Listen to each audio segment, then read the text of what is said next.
अंतर्दृष्टि का वही मूल्य है जैसे कि कोई व्यक्ति अगर चेक भर रहा है तो उसमें 0 0 0 शून्य शून्य शून्य लगाता चला जा रहा है, पर जैसे उन सारे शून्यों से पहले अगर शुरुआत में 1 लगा दिया जाए तो सारे 0 की कीमत 10 गुना, 100 गुना, 1000 गुना, लाख गुना बढ़ती चली जाएगी। पर अगर उसमें से 1 का अंक निकाल दिया जाए तो सारे शून्य शून्य ही रह जाएंगे, सारे शून्य शून्य ही रह जाएंगे, उनका कोई अर्थ नहीं होगा।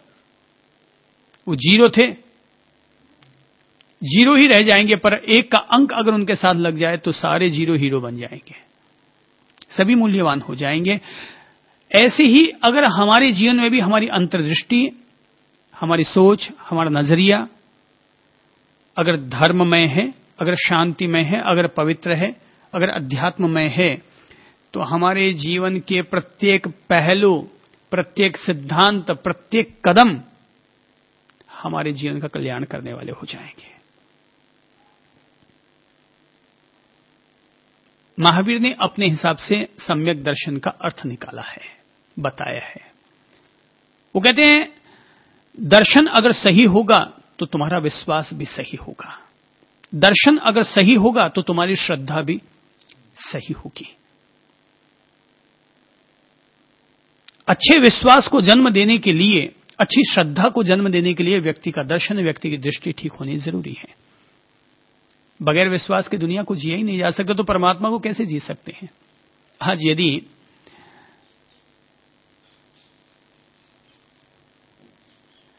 एक नाई को हजामत करने के लिए, सेविंग करने के लिए अगर हम अपना चेहरा देते हैं, जो कि हमारे जीवन का सबसे बेशकीमती है, किस आधार पर दे देते हैं?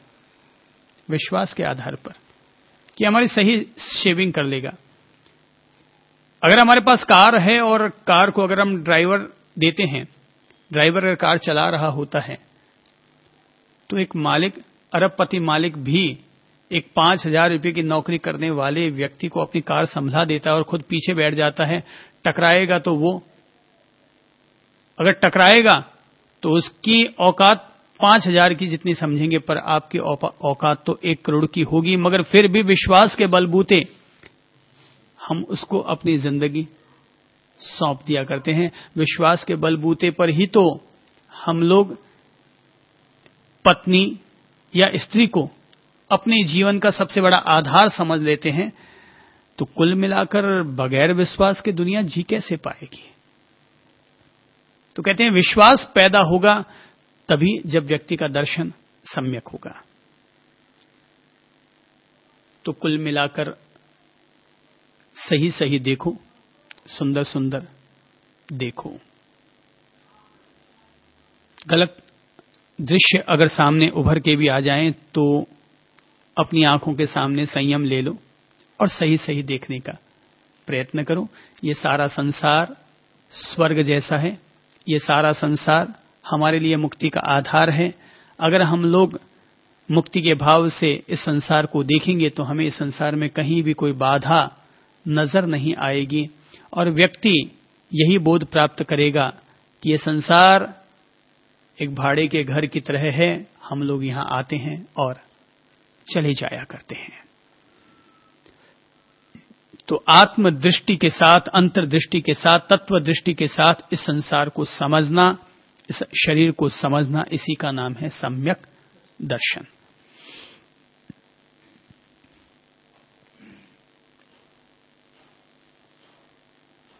महावीर की साधना का, मुक्ति के मार्ग का जो दूसरा सोपान है वो है सम्यक ज्ञान। सही सही जानो, सुंदर सुंदर जानो। तो जो कुछ जाना जा रहा है वो सही हो और सुंदर हो। जानने के नाम पर आज दुनिया बहुत कुछ जान रही है, विज्ञान बहुत बढ़ गया है, कंप्यूटराइज्ड जमाना हो गया है, तो बहुत ज्ञान विस्तृत हो चुका है। हर छात्र MBA, CA, कंप्यूटर इंजीनियर या इस तरह की ऊंची से ऊंची पढ़ाई करने में लगा हुआ है। लेकिन पढ़ाई तो पहले भी होती थी, पर पहले की पढ़ाई में और अब की पढ़ाई में थोड़ा फर्क हो गया है। पहले विनय और विद्या दोनों को जोड़ा जाता था, अब केवल विद्या को जोड़ा जाता है। इसीलिए पहले का व्यक्ति यदि कम पढ़ा लिखा होता तब भी संस्कारशील होता, और आज का कोई व्यक्ति अगर ज्यादा पढ़ा लिखा है तब भी उसके संस्कारों पर संदेह है।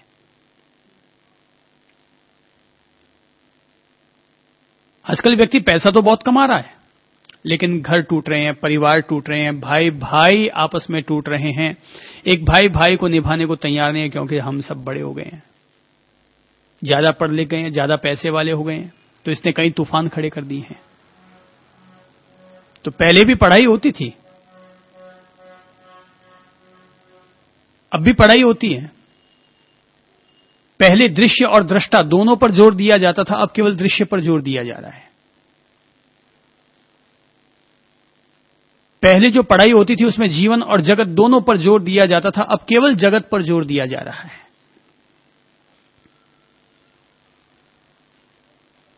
पहले जो पढ़ाई होती थी उसमें सामाजिक और आध्यात्मिक दोनों तरह के विकास को देखा जाता था, अब केवल सामाजिक विकास पर जोर दिया जा रहा है। तो परिणाम अपन सब लोगों के सामने है कि इंसान के पास शिक्षा तो बहुत अच्छी है, धन भी बहुत अच्छा है, लेकिन मानसिक रूप से हर इंसान टूटा हुआ है, संत्रस्त है। भाई भाई को निभाना पसंद नहीं कर रहा है, बेटा अपने मां बाप के साथ सलीके के साथ पेश नहीं आ रहा है। अब पत्नी मूल्यवान हो गई है, बच्चे मूल्यवान हो गए हैं, लेकिन अगर बच्चों में आपका खून है तो आपके भाई के रगों में भी तो वही खून समाया हुआ है, लेकिन अब केवल बच्चे मूल्यवान हो गए हैं और भाई मूल्यवान नहीं बच पाए। तो भाई गुरुकुल में तो राम जी भी गए थे, गुरुकुल में तो महावीर जी भी गए थे, और गुरुकुल में अपन सब लोग भी जा रहे हैं, लेकिन फर्क इतना ही है कि वहां से जब कोई व्यक्ति निकल कर आता है तो राम लक्ष्मण वो भी वहीं से पढ़कर आए, पर सब एक दूसरे के लिए कुर्बानी देने को तैयार रहे। और हम लोग जिस युग में पढ़ रहे हैं उस युग में हम सब एक दूसरे के दुश्मन जैसे बने हुए हैं। अच्छे ज्ञानी लोग तो, महान लोग तो दुश्मन के साथ भी मित्र जैसा व्यवहार किया करते हैं, पर हल्की किस्म के लोग मित्र के साथ भी हल्का ही व्यवहार किया करते हैं। मेरी समझ से ज्ञान प्रत्येक इंसान के लिए जरूरी है। पहले चरण में ज्ञान साक्षरता बनता है, लेकिन आगे बढ़ते बढ़ते केवल साक्षरता से ही काम नहीं चलने वाला, केवल एमबीए होने से काम नहीं चलने वाला। इंसान का निर्माण होना चाहिए, मनुष्य का निर्माण होना चाहिए, जीवन का निर्माण होना चाहिए। ज्ञान हमारे लिए प्रकाश की तरह है, ज्ञान हमारे लिए एक जलते हुए दीपक की तरह है, ज्ञान हमारे लिए आंखों की तरह है।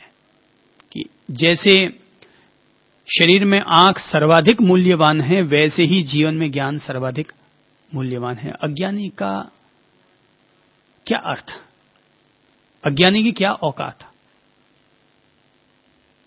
ज्ञान के द्वार खुलने चाहिए, फिर वो ज्ञान के द्वार भले ही पहले चरण में स्कूल में जाकर प्रोफेसर प्रिंसिपल के जरिए खुले, बाद में जाकर संतजन गुरुजन शास्त्रविद लोगों से खुले, और आगे जाकर के अपने आप से खुले। तो ज्ञान प्राप्ति के 3 द्वार हो गए। पहला द्वार है विद्यालय, दूसरा द्वार है सत्संग, और तीसरा द्वार है अंतरात्मा या अंतर्मन। जिस व्यक्ति ने यजुर्वेद को समझ लिया तो समझ लो